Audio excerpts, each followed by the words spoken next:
皆さんこんにちは、チースタジオです。よろしくお願いします。さて、今回は今大人気のこちらのソニーの α7C2 もすごくいいんですが、α6700 も本当にいいカメラなんですよというようなテーマでお話できたらなと思います。私はもともとこの α6700 を使っていたんですが、去年ソニーさんからお借りしたことをきっかけに今のソニー α7C2 も購入しました。今はフルサイズの α7C2 と APS-C の α6700 を持っています。どちらもかなり好きなカメラなんですけど、正直に言うと、α7C2 を買ってからは α6700 の出番が少し減ってしまっていました。この後から購入した α7C2 はフルサイズで写真も動画もかなり高いレベルで使うことができます。しかも α7C2 にこの 2470mm の F2.8 の GM2 をつけて使うことが多いんですけど、もうこの組み合わせが本当に便利で、どこか出かけた時でも、あとは YouTube の撮影でもついこっちのカメラを最近は選んでしまうっていうことが増えていました。でも私はもともとやっぱり α6700 がすごく好きだったんだよなっていうふうに思うところもあって、なのに α7C2 を買ってからは α7C2 ばっかり使っているところなんですが、今回は改めてこの α6700 の良さをお話ししたいなと思ってこの動画を撮っています。この動画では α7C2 と α6700 のどちらかが上っていうようなお話とかではなくて、α7C2 も α6700 も本当にいいカメラなんですけど、でも α6700 ってかなり完成度の高い魅力のあるカメラなんですよということをお伝えできたらなと思います。α6700 だと特にシグマのこの 1850mm の F2.8 DCDN という組み合わせとよく使うんですけど、この組み合わせはかなりおすすめしたいなと思っています。α7C2 を買うか悩んでるけど α6700 と比べるとどうなんだろうっていう方の参考になると嬉しいです。ぜひ最後までご覧ください。このチャンネルではカメラのある暮らしをちょっと素敵にをコンセプトに機材レビューや作例紹介、あとは 3D プリンターで作ったカメラアイテムをお届けしています。現在 YouTube のチャンネル登録者1万人を目指して頑張っていますので、ぜひ登録いただけると励みになります。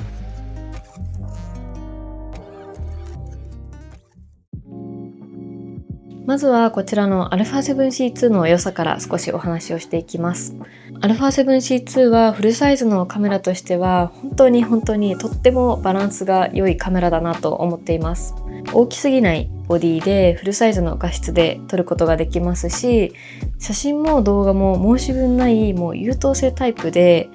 オートフォーカスもかなり優秀ですし、ログでの撮影もできるので、これから映像を頑張りたいなっていう方にもいいと思いますし、なんなら普通に撮影する YouTube 用のカメラとしても使いやすいと思います。私自身は α7C2 を買ってからは撮影の幅は結構広がったなっていうふうに思いますし、撮りたい車体も増えてきたなと思っています。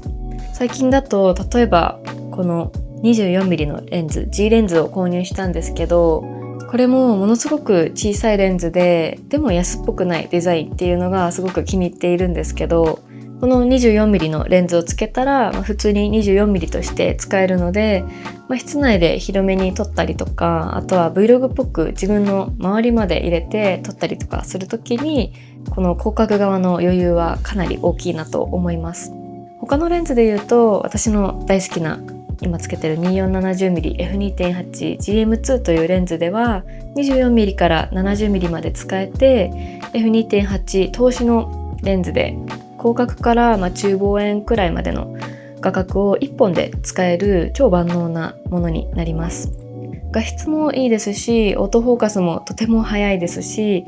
ボケ感も出しやすくて、これ1本つけておけばかなり幅広く撮れる組み合わせなので、資金に余裕があってフルサイズのカメラが欲しいっていう方には、このレンズと α7C2 の組み合わせはかなりおすすめしたいです。ただ一つ思うのが、初めてのカメラに、α7C2 を買ったとして、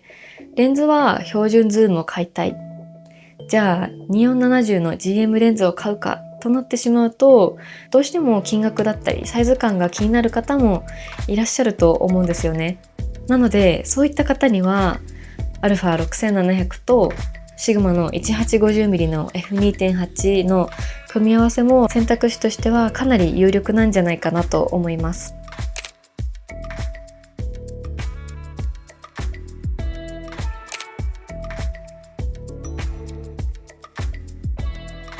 続いては α6700 についてお話をしようと思います。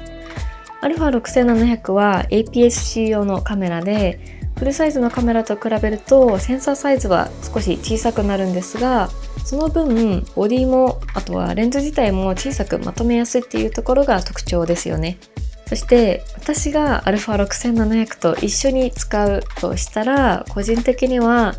このシグマの 1850mm F2.8 のレンズはかなりおすすめです。このレンズは 18mm から 50mm まで使えて APS-C 用の標準ズームレンズなんですけど、フルサイズ換算にするとだいたい 27mm から 75mm くらいの価格になります。なので先ほどご紹介した α7C2 に 2470mm F2.8GM2 をつけた時とかなり近い標準域の画角をとても小さい組み合わせで楽しむことができます。もちろん完全に同じようにっていうわけではなくて、α7C2 と 2470mm F2.8GM2 の方が広角側は 24mm から使えますし、フルサイズならではのボケ感とか画質の余裕もあります。でも日常の写真とか旅行とかカフェとかお部屋の中の撮影とかちょっとした動画撮影を想定して考えると、この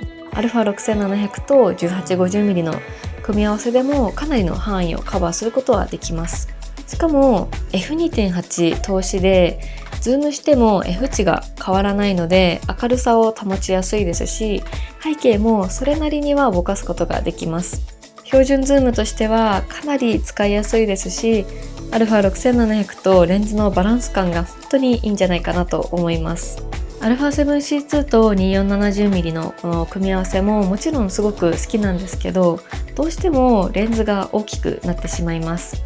一方で α6700 とシグマの 1850mm はバッグに入れてもかなりコンパクトです。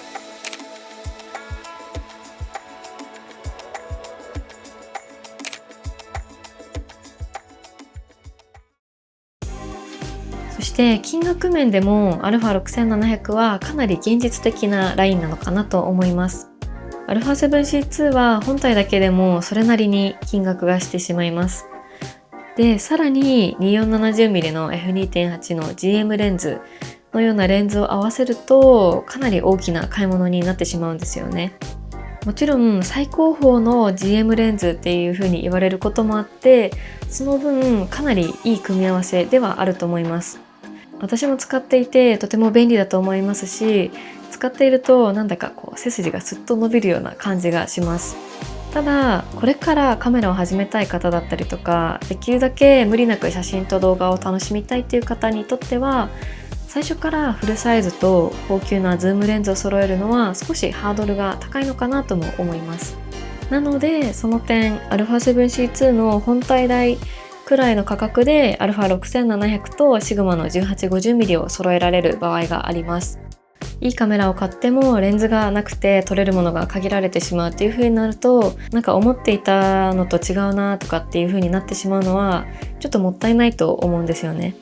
ですが α6700 と 1850mm のこの組み合わせだったらかなり幅広くより手軽に写真とか動画撮影も楽しめると思います。もちろんリセールまで考えるとやっぱりフルサイズ機とかあと GM レンズとかの方が有利な場合もあるとは思います。特にソニーのフルサイズ機とか GM レンズは中古市場でもやっぱり人気がありますし、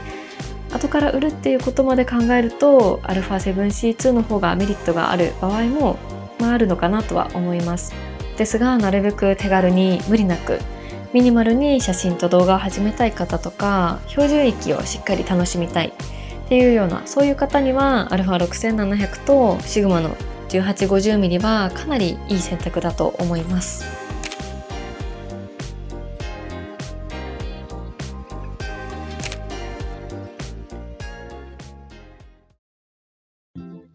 次に私が α6700 を好きな理由をもう少しお話ししていきたいなと思います。どうしてもスペックを見るとフルサイズの α7C2 の方が目が行きやすいとは思うんですが、でも実際に手に取った時の感覚で言うと、私は α6700 の方が好きな部分もあって、まずこのグリップが深いっていうところなんですけど、α6700 はこのボディサイズに対してのグリップがしっかりしているので、やっぱり手に握った時の安定感があります。小さいカメラは軽いのはいいところなんですけど、グリップがちょっと浅いと持っていて少し不安になってしまうことがあります。でもその点 α6700 は特に片手で構えた時にもこのグリップに深さがあるおかげでだいぶ持ちやすいです。一応比べるとこんな感じですね。こんな感じ。こっちが α6700 で、こっちが α7C2。そして個人的には質感も α6700 の方が好きな部分があって、このダイヤルなども含めて上面部分が揃っているっていうデザインも気に入っています。余計なここの段差がなくて見た目がすっきりしていて、この小さいボディの中にギュッと機能が詰まっている感じがあって、そういったところが好きです。それから α6700 はアイカップをつけられるところがいいなと思っていて、私は写真を撮るときは背面モニターだけではなくて、このファインダーを除いて撮るのがすごく好きで、ちょっとこれはもう純正のものではないんですが、しっかりとここに目をつけてファインダーを除けるっていうところも C2 にはない良さだなと思います。センサーサイズとか画素数とか性能などを見ると α7C2 の方が魅力的に見える方も多いとは思いますが、今お話ししたような実際に使ってみて感じるフィーリングのような部分も結構大事かなと思います。そういった部分をとっても私にとっては α6700 は大好きなカメラになります。最近の私の α6700 の使い方で言うと、結構お家の中で α6700 を使うことが増えています。最近だとお休みの日でもどこかに撮影だけをしに行くというよりかは、自分のその用事を済ませたりとか、あとは家の中で作業したりとか、他のジャンルのコンテンツを作ったりっていう風なことをすることが増えていて、そうなると丸一日カメラを持って出かけるっていう機会がちょっと減っていたんですよね。でもなんか写真撮りたいなって思った時に、最近買ったお気に入りのあれですね、インテリアとか、あとは作業中の様子とか、そういうのを撮るときにこの α6700 と 1850mm の組み合わせを使いたくなることが多いです。α6700 とこの 1850mm の組み合わせは本当に気軽に手に取りやすいサイズ感で、机の上に置いていても大きすぎないですし、撮りたいなと思った時にもすぐこうやって構えることができるので、持ってすぐに撮れるっていう感じが最近の自分にはすごく合ってるなと思います。しかもこのレンズは意外と寄れるので、机の上の小物だったりとか、あとはデスク周りのものとかを撮るときにも使いやすいなと感じます。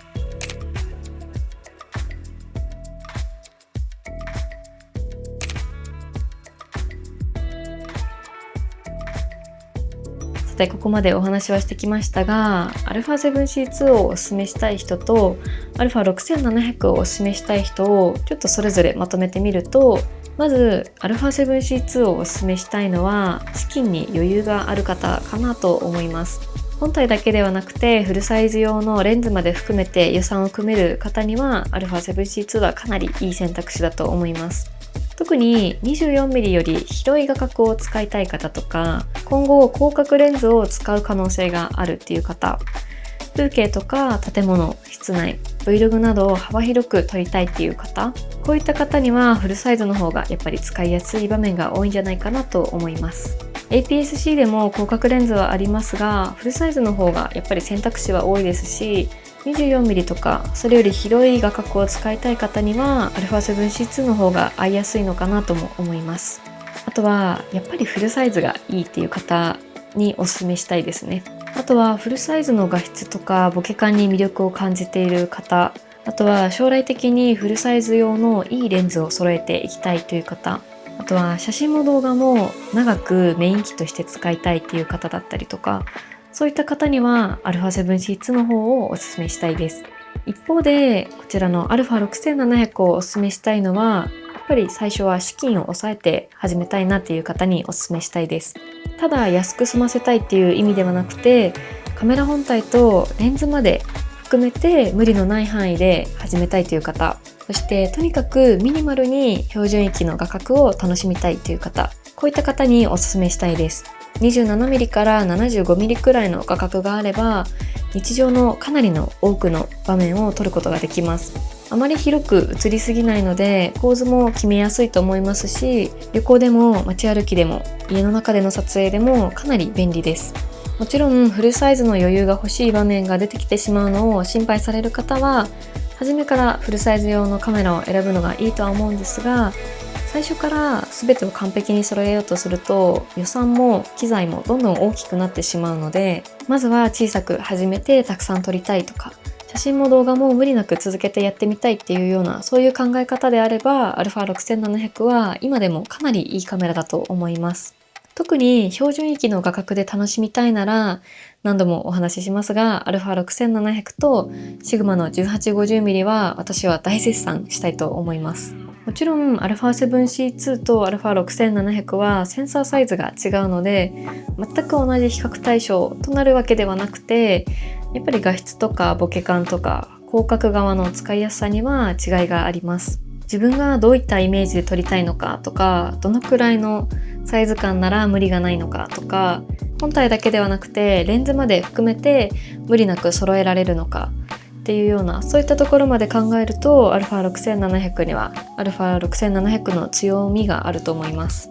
特にシグマの 1850mm との組み合わせはかなり完成度が高いと思っていて、こんなに小さくて明るくて標準域をしっかりとカバーができるので、このレンズがあるからこそ α6700 の魅力はかなり大きいんじゃないかなと思います。個人的には α6700 を買うんだったら、この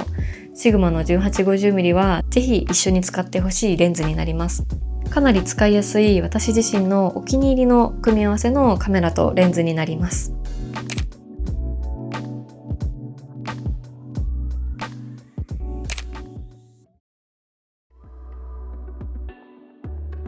ということで今回は α7C2 もとっても魅力的なカメラなんですけど、α6700 も本当にいいカメラですっていうテーマでお話をしました。α7C2 はフルサイズで写真も動画も強くて、かなりいろいろ撮れるカメラです。資金に余裕があって広角レンズも楽しみたいという方とか、フルサイズをしっかり楽しみたいっていう方は α7C2 すごくおすすめしたいです。一方でちょっと資金を抑えながら標準域をミニマルに楽しみたいという方、できるだけ小さい組み合わせで写真も動画も楽しみたいという方、家の中でも旅行でも気軽に撮りたいという方、そういった方にはこの α6700 と特にシグマの 1850mm の組み合わせをかなりおすすめしたいです。α7C2 を買ってからは確かに私も α7C2 の出番の方が増えてきてるなっていう感じはするんですが、でも α6700 もやっぱりいいカメラです。むしろ α7C2 を使っているからこそ α6700 の小ささとか扱いやすさ、カメラとしての良さを改めて感じることがあります。今後もですね、たくさん使っていきたいなと思っています。皆さんは α7C2 と α6700 どちらが気になりますか？そしてもしおすすめするのであればどちらをおすすめしますでしょうか？また実際に使っている方がいらっしゃいましたら、どんなレンズと組み合わせて使っているのかもぜひコメントで教えていただけたらなと思います。それでは今回の動画はここまでです。最後までご視聴いただきありがとうございました。この動画が参考になりましたら、ぜひチャンネル登録と高評価いただけると嬉しいです。現在 YouTube のチャンネル登録者1万人を目指して頑張っておりますので、ぜひ登録いただけると励みになります。それから写真やものづくりに関する情報は SNS でも随時発信していますので、よければそちらもフォローしていただけると嬉しいです。今後も写真や制作の裏側などをシェアしていきますので、ぜひチェックしてみてください。ではまた次回の動画でお会いしましょう。ありがとうございました。